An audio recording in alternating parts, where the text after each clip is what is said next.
আজকে আমি খেতে চেয়েছি শাক, তাই মা শাক তুলছে। দিদির অবস্থা দেখো বাগানে শাকের ছোটখাটো বাগান। দিয়ে আসো সামনে আসো।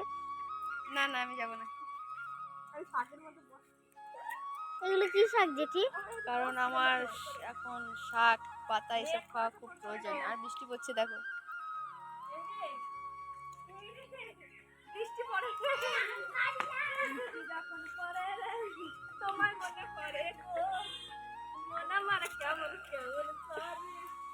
বাজার দে